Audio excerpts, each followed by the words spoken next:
Hey everyone, let's start looking at and talking about a new concept that is very important in algebra, but I want to try to demystify it a little bit because I think it's people say, "Oh, the quadratic formula," and and they think of it as this big, ugly formula. Which, if you look at this right here, it kind of is.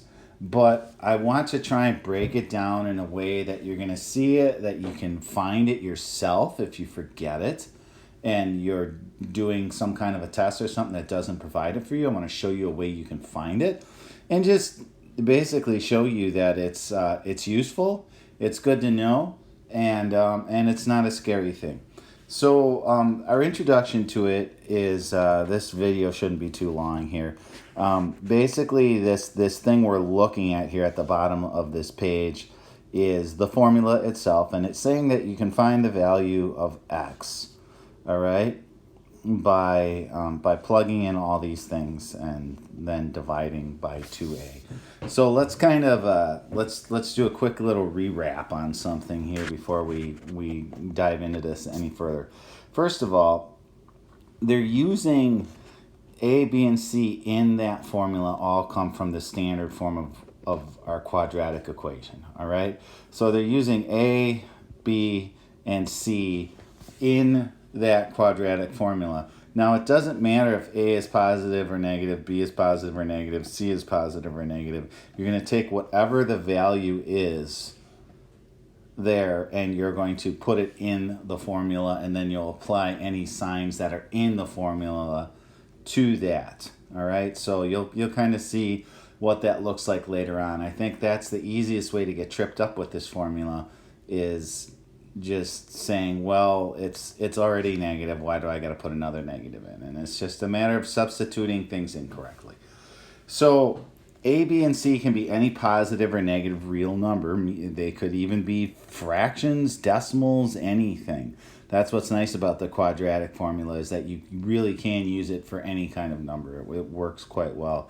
You can use it with square roots, with anything. All right, so the formula states, right, that, like I said, you can find the solution of x using the following formula. Now, if you look closely at this, okay, first of all, I want to point out this right here, that plus and minus sign. That plus and minus sign means that you're going to have a positive case and you're going to have a negative case.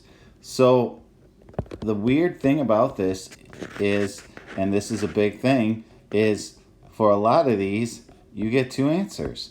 And if you think about it, that makes sense because you're talking about roots to a quadratic equation, and a lot of quadratic equations have two roots. And the other cases we know about are where a quadratic equation has only one root, or when a quadratic equation has no roots, right? And so we're gonna look at all those and how those kind of come up with this formula here and what they look like when you're doing this formula. But it's just really important to note that this plus and minus sign means that you're doing this negative b, and then you're adding everything here under the square root, and then dividing that whole works by 2a, and then you're doing the same thing again, except this time you're taking the negative b and you're subtracting everything in that square root and then dividing that by 2a. So more often than not, you are going to get two answers to this, which, like I said, makes sense because most quadratics have two roots. All right, real quick, I want to just kind of color code and go through this so you can sort of see what this looks like in practice, or not in practice, but in theory, sort of what happens. So I'm going to take red, and I'm going to look at this. And so what you would do is you would take whatever a is, and you're going to, hey, I got to put it in these places right here. So that's what that means, is that a gets applied to those two spots right there. And if we take purple, we say that's B, right?